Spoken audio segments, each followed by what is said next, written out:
বলো মা, ডাকছো কেন? জানালাটা খুলে রেখেছিস কেন? তোকে না বললাম জানালাটা লাগিয়ে ঘুমাবি? তুমি গিয়ে লাগিয়ে এসো না, আমি শুয়ে পড়েছি।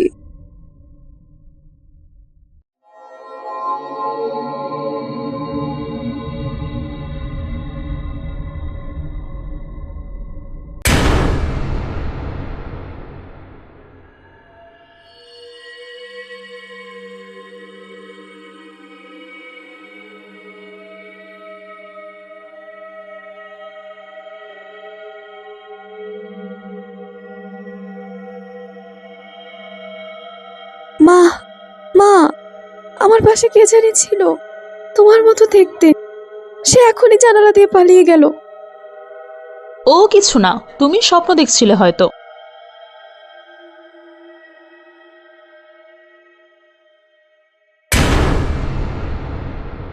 প্রতাপপুর গ্রামের জমিদারের একমাত্র মেয়ে রিফা। জমিদার ছিলেন অত্যন্ত ভালো মনের একজন মানুষ। বেশ কিছু মাস আগে গ্রামের পূর্ব দিকের পুকুরটার পাশে কেউ তাকে নৃশংসভাবে হত্যা করে ফেলে রেখে যায়।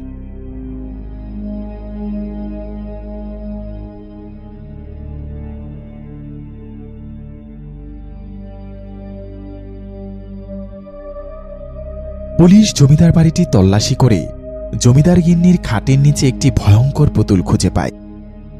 পুতুলটি দেখামাত্র সকলে ভয়ে আঁতকে ওঠে, কারণ জমিদারের শরীরে যেসব জায়গায় ক্ষত ছিল, পুতুলটিরও ঠিক একই জায়গায় ক্ষতচিহ্ন ছিল।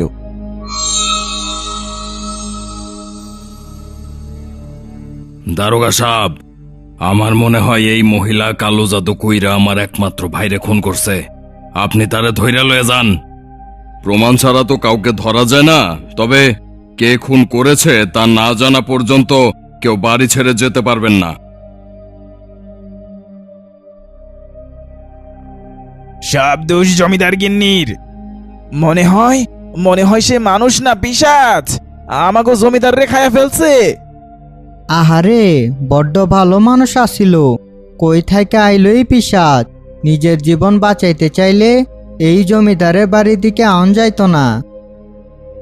জমিদারের ভাই নারায়ণ তালুকদার, তারও গ্রামে দাপট কম নয়। গ্রামের লোকজন তাকে ভালো মানুষ বলেই জানে।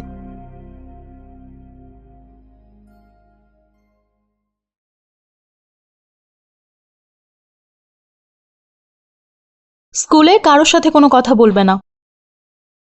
কেন মা? আহ, মুখের উপর কথা বলছো কেন? যা বললাম তাই করবে।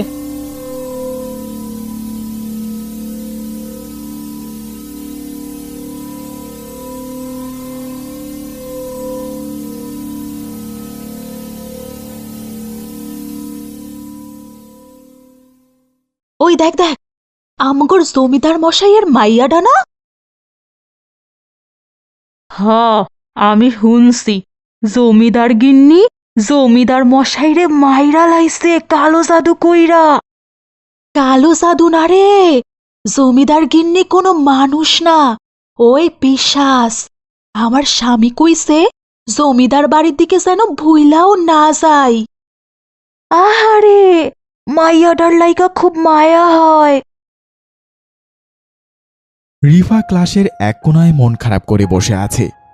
কেউ তার কাছে আসতে চায় না। অনেকটা সময় কেটে যাওয়ার পর তার প্রিয় বান্ধবী তার কাছে আসে। তোর মন খারাপ?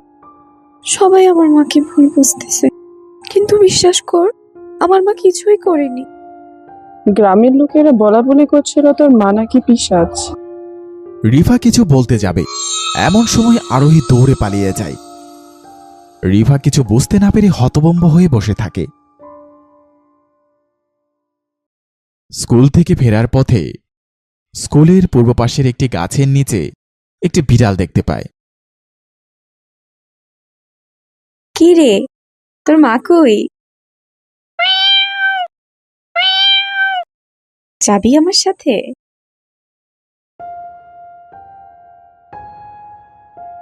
রিফা বিড়ালটি নিয়ে তার বাড়িতে চলে আসে। খুব ভালোই দিন কাটছিল তার বিড়ালটির সাথে। বেশ কিছুদিন পর রিফা স্কুল থেকে ফিরে যা দেখতে পায় তা দেখে সে হতভম্ব হয়ে যায়। বিড়ালটির প্রাণহীন রক্তাক্ত দেহটি দরজার একপাশে পড়ে আছে, আর তার মায়ের সারা শরীরে রক্তের ছাপ। রিফা কিছু বুঝতে না পেরে চিৎকার করে ওঠে। তার চিৎকারে গ্রামের লোকজন এসে রিফার মাকে মেরে গ্রামের উত্তর দিকের জঙ্গলে ফেলে আসে। রিফাকে নিয়ে যায় তার চাচা নারায়ণ তালুকদার। বেশ কিছুদিন কেটে যায়, কিন্তু রিফা এই ভয় থেকে বের হতে পারেনি।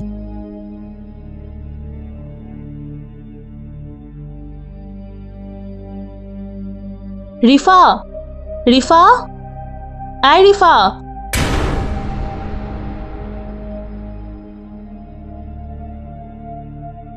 রিফা ভয়ে চিৎকার করে জ্ঞান হারায়। জ্ঞান ফেরার পর সে দেখতে পায় ভয় পেয়ে জ্ঞান হারিয়েছে, তেমন কিছু হয়নি। ওষুধ লিখে দিচ্ছি, সব ঠিক হয়ে যাবে। আমি ঠিকঠাক সময় কইরা সব ওষুধ খাওয়াই দিমু। এই তাবিজটা পিশাচের কুনজর থেকে রক্ষা করানোর লাগে আনছি। তুই তো শুধু আমার ভাইয়ের মেয়ে না, আমারও মেয়ে। ডরানোর কিছু নাই, আমি তো আছি। রিফা খাবার খেতে বসে দেখতে পায় খাবারের প্লেটে অসংখ্য ছোট ছোট পোকা কিলবিল করছে।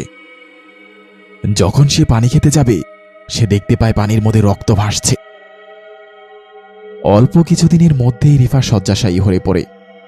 এভাবে চলতে থাকলে তাকে আর বেশি দিন বাঁচানো সম্ভব না। রিফা, রিফা, রিফা শোনো, আমার কথাটা একটু শোনো।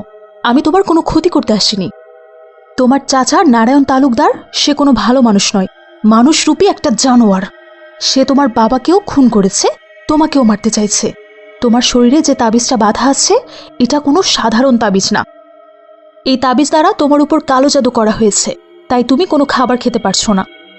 তুমি মিথ্যা বলছো। নিশ্চয়ই তুমিই কিছু করেছো।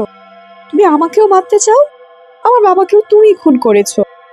তুমি বিশ্বাস করো মা, আমি কিছুই করিনি, আমাকে ফাঁসানো হয়েছে। তাহলে সেদিন তুমি বিড়ালটাকে হত্যা করে তার রক্তপান করেছিলে কেন? সেই দিনের সেই বিড়ালটা কোনো স্বাভাবিক বিড়াল ছিল না। তুমি বিড়ালটাকে যেদিন নিয়ে আসো, আমি তাকে মাছের কাঁটা খেতে দিয়েছিলাম। সে তো খায়নি, অদ্ভুতভাবে আমার দিকে তাকিয়েছিল। মনে হচ্ছিল যেন আমাকেই ছিঁড়ে খাবে। আমি ভেবেছিলাম নতুন এসেছে, তাই একটু ভয় পেয়ে হয়তো এমন করছে। রাতে কোনো একটা কিছু পড়ার শব্দে আমার ঘুম ভেঙে যায়। আমি উঠে এসে দেখি বিড়ালটা বাইরে বের হয়ে যাচ্ছে। আমি তখন তার পিছু নেই। একটা সময় দেখি সে কবরস্থানের দিকে যাচ্ছে। কবর থেকে মানুষের হাড় গোড় বের করে চিবিয়ে চিবিয়ে খাচ্ছে, আর কেমন একটা অদ্ভুত শব্দ করছে। আমি ভয় পেয়ে তখন বাড়িতে চলে আসি। পরের দিন সকালে দেখি বিড়ালটা দরজার সামনে দাঁড়িয়ে রক্তবর্ণ দৃষ্টিতে আমার দিকে তাকিয়ে আছে। কিছু বুঝে ওঠার আগেই সে আমার উপর ঝাঁপিয়ে পড়ে। আমি অনেক চেষ্টা করেছিলাম, কিন্তু বিড়ালটার শক্তির কাছে আমি পেরে উঠছিলাম না। কোনোভাবে বিড়ালটাকে ছুঁড়ে ফেলে দিই। দ্বিতীয়বার এটা আমার উপর আবার ঝাঁপ দেওয়ার মুহূর্তে আমি দা দিয়ে তার শরীরে আঘাত করি। পর মুহূর্তে বিড়ালটি দু টুকরো হয়ে যায় এবং বিড়ালের রক্তের ছাপ আমার চোখে মুখে সারা শরীরে লেগে যায়। আর সকলে দেখে ভাবে আমি বিড়ালটির রক্তপান করেছি। তোমার খাটের নিচে সেই ভয়ঙ্কর পুতুলটা কি করে আসলো? তোমার চাচা কালো জাদু করে সম্পত্তির জন্য তোমার বাবাকে হত্যা করেছে, আর সে আমাকে ফাঁসানোর জন্যই পুতুলটি আমার খাটের নিচে রেখেছে, যেন সবাই এটাতে আমাকেই সন্দেহ করে। রিভা কিছুতেই বুঝতে পারছে না সে কি করবে। কে সত্যি কথা বলছে, তার মা নাকি তার চাচা? রিফা কষ্ট করে হেঁটে হেঁটে তার চাচার রুমের পাশে চলে যায়। দরজা ধাক্কা দেবে এমন সময় সে শুনতে পায়, গিন্নি, আর চিন্তা কইরো না, দাদার সব সম্পত্তি এখন আমাদের হইব। এইভাবে চলতে থাকলে রিফাও আর মাত্র কিছুদিনের মধ্যেই তার বাবা মার কাছে চলে যাব। এইটাই তো চাই। তোমার মাথায় কত বুদ্ধি গো! বাবা মা সব সময় আমার থেকে বেশি দাদাকে ভালোবাসতো, তাই তো সম্পত্তির অধিকাংশ দিয়েছে দাদাকে। আমি কি জলে ভাইসাইছি নাকি? এই রাগ থাইক্কা কালোতান্ত্রিকের কাছে সেদিন গেছিলাম। আমি জিনের সাহায্যে কালো জাদু কইরা সব কিছু করতে পারি। আমি আমার ভাইরে খুন করতে চাই। আপনার যত টাকা লাগবো আমি দেব।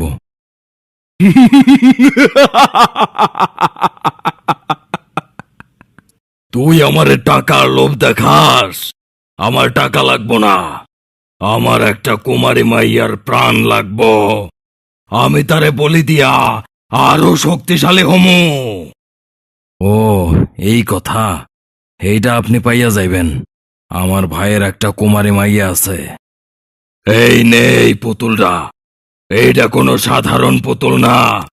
তুই এই পুতুলটারে যেই যেই জায়গায় আঘাত করবি, তোর ভাইয়ের ঠিক সেই জায়গাতেই আঘাত লাগবো। কিরে, তোর দিনকাল কেমন যায়?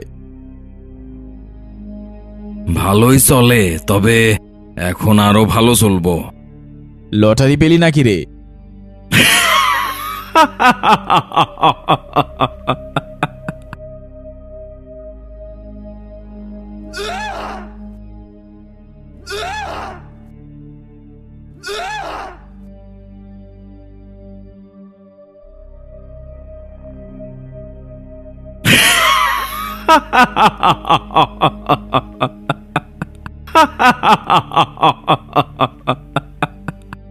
রাতের অন্ধকারে শরীরটাকে গ্রামের পূব দিকের কুয়ার পাশে ফালাই আসলাম।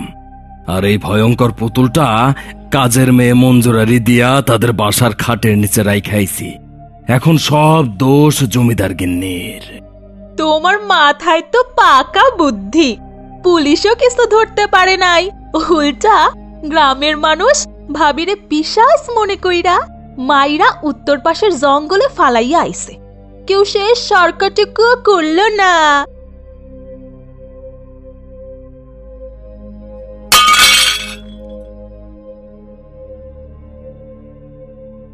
রিফাকে তার চাচা চাচি টেনে হিচড়ে তান্ত্রিকের কাছে নিয়ে যায়।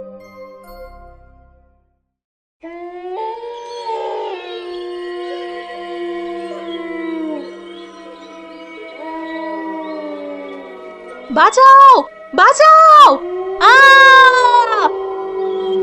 ছেড়ে দে, ছেড়ে দে আমার মেয়েকে, ছেড়ে দে বলছি। আমি কাউকে ছাড়বো না। আমি তোমাকে ভুল না বুঝলে হয়তো তুমি আজকে বেঁচে থাকতে।